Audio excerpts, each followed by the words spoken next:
Selamat pagi teman-teman, balik lagi bareng aku Syarif Sapata di vlog hari ini. Baru aja nganterin anak ke sekolah ya, dan ini kita pulang ke rumah. Ya harus agak buru-buru pulang ke rumah karena ada yang bakal datang ke rumah ya. Jadi yang bersih-bersih rumah seminggu 2 kali teman-teman itu bakal datang ke rumah hari ini. Dan aku harus mesti siapin rumahnya dulu sebelum dia bisa ngebersihin ya. Ya teman-teman, aku harus beresin kamarnya Seno dulu sebelum yang bersih-bersih rumah bisa ini ya, bisa bersihin. Jadi mungkin itu juga salah satu perbedaannya di Indonesia. Di sini kita harus karena pembantu rumah tangganya itu dibayar per jam, jadi kita pengen supaya dia itu langsung bisa bersihin rumah tanpa harus ngeberesin barang-barang kita. Jadi kita beresin dulu rumahnya sedikit ya, dan terus baru mereka bisa kerja dengan efektif. Halo Lori, ini Lori ya, bonekanya si Lian. Ya.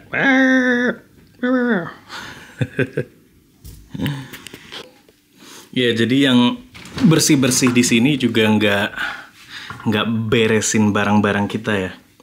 Jadi ya kalau kita bayar mereka lebih ya mereka beresin. Cuman kan ujungnya mereka nggak tahu kan harus naruh di mana-mana kan, apalagi barang-barang pribadi kita. Makanya di sini biasanya gitu, kita beresin dulu, baru mereka yang bersihin. Kecuali kalau kalian memang udah training mereka, udah tahu tempat-tempatnya gitu kan. Tapi ya itu, mungkin kalian harus bayar 2 jam lebih untuk hanya mereka untuk beresin semuanya. Oh ya teman-teman, pembantu rumah tangga di sini juga nggak nyetrika ya. Jadi maksudnya kalian bisa hire mereka buat nyetrika. Tapi mereka itu nggak bisa dibayar per jam lagi kalau udah nyetrika ya. Atau mungkin rate per jamnya tuh jadi naik banget gitu ya. Biasanya rata-rata di sini tarif per jamnya tuh 35 ya pembantu rumah tangga ya. Jadi kalian bayar 35 ke atas lah maunya. Kayak sekitar berapa? 600.000 per jam. Itu terus mereka kalau misalnya harus gosok itu bisa sampai 1 juta per jamnya ya.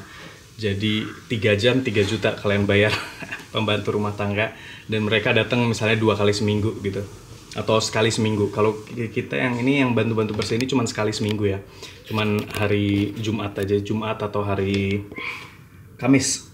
Ya yang agak berbeda juga mungkin di sini pembantu rumah tangga itu punya asuransi khususnya ya. Jadi kalau misalnya kayak yang kemarin di video kemarin yang aku bilang ada liability insurance gitu. Jadi kalau seandainya mereka ngerusakin barang di sini, itu ya liability insurance-nya yang bayar ya. Aku nggak tahu, sering nggak kejadian misalnya kalian ada pembantu rumah tangga, terus mereka lagi bersih-bersih itu mecahin guci yang mungkin mahal harganya gitu ya. Kalau di sini itu yang bayar memang liability insurance-nya. Jadi pembantunya juga nggak kena marah. Ya nggak dimarahin sih, maksudnya nggak bisa dimarahin kayak kita mungkin seingetanku kita marahin pembantu di Indonesia gitu ya. Jadi karena mereka bisa langsung siapa kamu marahin aku kayak gitu. Ya, dan ada juga biaya-biaya seperti uang sosial yang harus kita bayarin ke negara ya seandainya kita mempekerjakan pembantu rumah tangga kayak gini. Kalau enggak itu ilegal dan dendanya besar banget ya kalau sampai ketahuan ya teman-teman. Tapi banyak juga orang yang mempekerjakan pembantu rumah tangga ilegal di sini ya, banyak banget.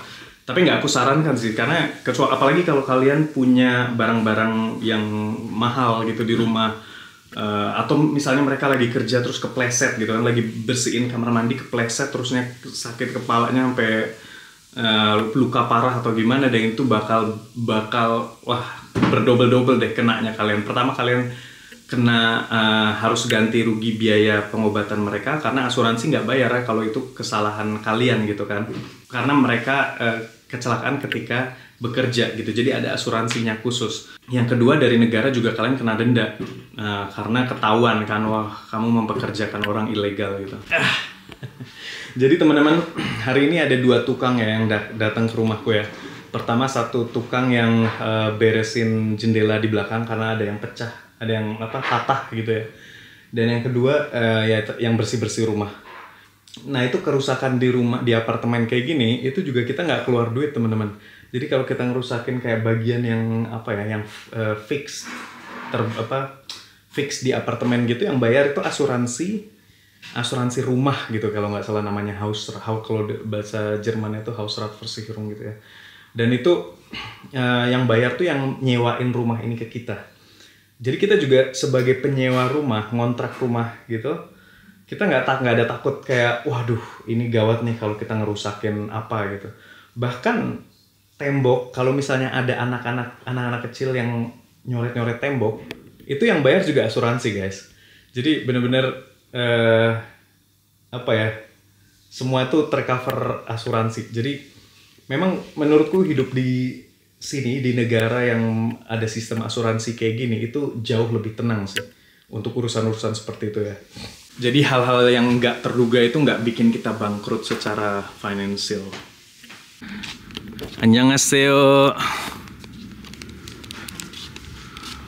Apa kabar bro? Selamat pagi menjelang siang. Teman-teman, akhirnya kita ketemu orang Indonesia lagi. Halo, selamat siang. Ya, jadi kemarin itu aku di acara kantor dan itu 200-300 orang Swiss semua ya. Langsung kangen Indonesia kalau ada acara kayak gitu. Karena beda aja ya, maksudnya walaupun kita udah lama di Swiss gitu, tetap aja jokes-jokesnya itu tuh nggak beda lah, nggak nyambung kadang. Jadi capek juga berpura-pura. Oh iya, gimana kabar? Gimana bro? Itu yang gue rasain sampai sekarang sih. Jadi gue udah kayak males. Sebenarnya ya gimana ya, bukan males, lebih ya gue pengen ngabisin waktu gue, fokusin waktu gue ke hal-hal yang lebih positif buat gue, yang lebih ngasih gue kebahagiaan gitu. Contohnya kalau kayak ketemu orang-orang yang cuma say hi, hello, ataupun orang-orang Swiss yang teman-teman Swiss yang kurang menarik, menurut gue kurang cocok, gue udah males. Tapi kebanyakan sampai sekarang sih masih kurang cocok. Udah males usaha ya? Udah males usaha buat kayak harus basa-basi ini itu, bercandaan tapi nggak nyambung. Kerasa banget sih itu, kayak apa ya, jadi per awal-awalnya kita tentu basa-basi gitu-gitu, tapi sekarang udah punya anak, udah gitu, udah kayak jadi males gitu kan. Dan aku di malam itu di kapal itu ngerasa jadi kayak orang introvert ya. Jadi sebenarnya kan aku aslinya ekstrovert kalau sama orang Indonesia, ketemu banyak ngobrol gitu. Tapi begitu semalam itu kayaknya waduh pengen menjauh dari keramaian, terus kayak aduh kapan nih pulang gitu kan. Tapi karena acara kantor kan kita harus agak socializing sedikit lah. Dan menariknya bukan cuman jadi istriku juga bilang kayak gitu. Jadi katanya ya bukan kamu aja sih yang kayak gitu, dia pun kadang kayak gitu juga gitu. Dan itu bikin agak lega sih. Cuman dia keuntungannya mungkin dia bahasa tetap bisa, gimana ya, aku bisa bahasa Jerman ya, lancar. Maksudnya semua orang ngomong bahasa Jerman, Swiss Jerman aku bisa nangkap semua. Tapi ada kayak level bahasa ibu itu yang aku missing gitu kan. Orang ngomong cepet gitu, cak langsung nangkep jokes-jokesnya. Itu pun setelah 14 tahun 15 tahun di sini belum sampai segitu ya. Harus lahir di sini kayaknya. Tapi nggak semua orang Swiss juga begitu, rata-rata. Tapi mungkin menurut gue itu ya emang kita karena beda culture aja, jadi semuanya beda, nggak bisa kita samain. Mungkin tapi sama juga kayak kita di Indonesia, dengan orang sama-sama orang Indonesia juga nggak semua orang kita bisa cocok bercandaannya, cocok karakternya gitu-gitu. Iya. Sama juga di Swiss juga begitu. Iya bener sih ya. Kayak jadi sama tamu-tamu kita ada yang lebih cocok sama lo, ada yang gue lebih cocok gitu kan. Jadi ya sama-sama aja. Ya, that's life bro. Ya makanya tadi pagi aku nelpon Alban gitu kan, Ben kesinilah Ben buat isi energi gitu. Jadi bener-bener kebayang kayak orang introvert gitu loh, bener-bener wah pengen pulang terus kayak harus recovery lagi. Cuman bukan recovery-nya bukan menyendiri, tapi aku recovery-nya tuh butuh orang Indonesia gitu ya. Kenapa bilang? Kayak menurut gua nggak penting itu, gua nggak mau ngabisin energi karena sama waktu ke hal yang nggak penting. Karena kayak gue udah punya anak, gue pengen ya punya anak, terus gue pengen bangun diri gue sendiri juga, kehidupan gue. Jadi gue nggak pengen habisin waktu buat hal yang nggak berguna gitu. Kayak gue jadi nggak interest sama hal yang orang lain menurut dia interest, tapi buat gue nggak interest, gue nggak mau. Iya. Itu paling ya fase hidup. Sorry guys, ini sampai Jerman lagi, kita belanja lagi. Kenapa Ben tadi mau bilang apa Ben? Kadang-kadang kita itu tahu sebenarnya apa yang ada di sekeliling kita, apa yang harus kita lakuin. Cuma kadang-kadang kita lupa aja. Jadi gue belakangan lagi sering nonton video-video motivasi, terus juga video-video tentang Buddhism, tentang what is life, gimana kita harus berkomunikasi, bersosialisasi dengan orang, gimana kita bisa harus mengendalikan diri kita sendiri, kayak gitu-gitu. Nah, Jadi sebenarnya semuanya udah ada di sekeliling kita, cuma gimana kitanya aja nyarinya. nyarinya. Tapi Dan kadang-kadang kita lupa. Lo jelasin kalau lo orang Buddha bro, nanti netizen. Oh, gue agama Buddha. Kemarin Alban bilang alhamdulillah gitu kan, terus banyak yang netizen komen, wah ternyata Alban Muslim. Ya, Tapi gue nggak ada kayak punya keinginan atau mau buat bercandaan atau apa. Jadi kayak kalau orang Muslim ngomong Amitabha ke gue, ya gue juga Nyantai Jadi aja ya. kayak, it's like amin. ya.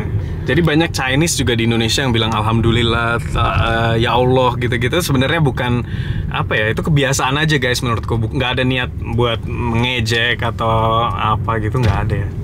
Bukan ceplosan sih, ya udah kebiasaan aja. Namanya di Indonesia kita ngomong kan Assalamualaikum gitu kan. Halo, Assalamualaikum. Teman-temanku juga ada yang Kristiani juga bilangnya Assalamualaikum ke kita. Kenapa bro? Maksudnya gue lahir dari keluarga bokap nyokap gue agama Buddha. Gue nggak bisa milih juga kan, maksudnya, dan gue nggak punya kesempatan untuk milih, ya gue ikut aja orang tua. Tapi dulu gue sekolah SD itu di negeri, which is pas mata pelajaran agama itu gue harus tetap di dalam kelas dan belajar Islam. Oh serius? Zaman dulu begitu? Zaman dulu gitu, pas gue SD. Jadi gue harus tetap stay di dalam. Jadi gue duduk aja dengerin apa kata guru agamanya. Iya. Yang dari gue pelajarin ya semua agama sama lah. Yang penting itu gimana kita bisa mengendalikan diri sendiri. Saking buru-burunya masih pakai sandal. Sandal rumah maksudnya ya. Nah ini teman-teman, ini yang tax refundnya ya. Nah ini kita udah di Jerman lagi nih, kita tukerin ya. Jadi bisa kalian pakai sebagai alat pembayaran atau kalian minta cash balik. Belanja jamur. Ini jamur paling aku suka nih.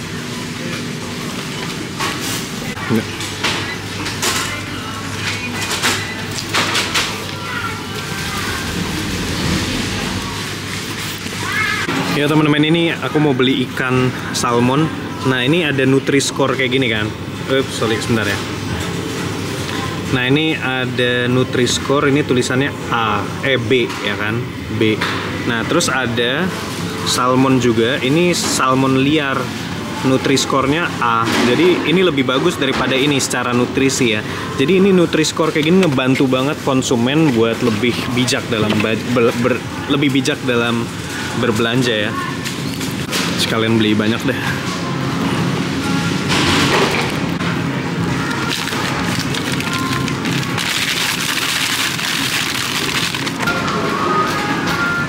Ih, banyak kali belanjanya. Jangan lupa Ambil snack-snack di mana? Nih teman-teman, jamu udah masuk sini ya. Ini kurkuma tuh kayak jamu gitu lah pokoknya. Shot-shot kayak gini, pakai jahe gitu-gitu udah pada masuk Eropa. Tuh, shot jahe. Ayo teman-teman, bayar dulu kita. Bayar. Wah, makan dulu teman-teman. Wah, lahap banget sih Alban makannya. Pulang ke rumah udah bersih, ya kan? Tadi yang beres-beres rumah kita tinggal. Kamarnya Seno bersih. Oke teman-teman, udah sore nih, kita harus jemput Seno ya. Yuk kita keluar dulu yuk. Ya teman-teman, ini aku baru beli card reader supaya ini YouTube-nya lebih asik ya, sama SSD. Nih teman-teman, di sini kalau ada acara kantor atau nikahan, jadi kayak begini ya, mereka dekorasinya biasanya bagus banget. Jadi ini sebenarnya di food court gitu ya. Aku belum tahu ini apakah nikahan, apakah acara apa gitu. Jadi tempat ini bisa kalian sewa juga. Wah, jam pulang kerja ini. Ini bulan awal September ya. Jadi pengunjung musim panas sebenarnya. Gesagt, ja, ist sehr herzig. Wie dann immer die Treppe hoch will. Ya. Mau keluar? Wah. Jangan ke sana, jangan ke jalan. Gut, schau nicht. Das ist nicht schön, dass es euch so gut geht in der Kita. Mama, da. Ya, kuis hari ini teman-teman. Jadi Swiss itu kan biasanya nyebutnya orang Swiss atau Switzerland atau Svizzera, bahasa Italinya ya. Tapi kode negara Swiss itu CH teman-teman. Nggak ada hubungannya sama Swiss ya, kedengarannya CH. Nah, kuisnya apa sih arti CH itu? Kepanjangan dari apa? Dan apa artinya ya? Coba tulis di komentar. Oke teman-teman, hari ini kita mau masak steak sama ini aku paling suka ya, jamur ini ya. Namanya Reuterside, nggak tahu bahasa Inggrisnya pokoknya. Ini ngingetin aku sama jamur shiitake yang di apa namanya? Yang di Doraemon itu loh. Padahal bukan jamur ini ya, tapi karena bentuknya mirip jadi kupikir ini adalah jamur yang si Nobita sama Doraemon itu bakar. Makanya aku jadi suka banget. Kentang sama jamur ini kita goreng. Oke teman-teman, sampai di sini dulu video ini. Ini waktunya udah malam nih ya, waktunya ngedit video. Terima kasih. Jangan lupa ikut kuisnya, tulis komentar dan request kalian ya. Aku pengen nanti bikin kayak dokumen gitu supaya kalian bisa masukin request kalian ke situ. Karena kalau via komentar takutnya kelupaan gitu kan. Jadi nanti mungkin aku pakai Word atau apa gitu ya biar kalian bisa nulis di situ. Ya udah, thank you teman-teman. Sampai jumpa lagi besok ya. Bye bye.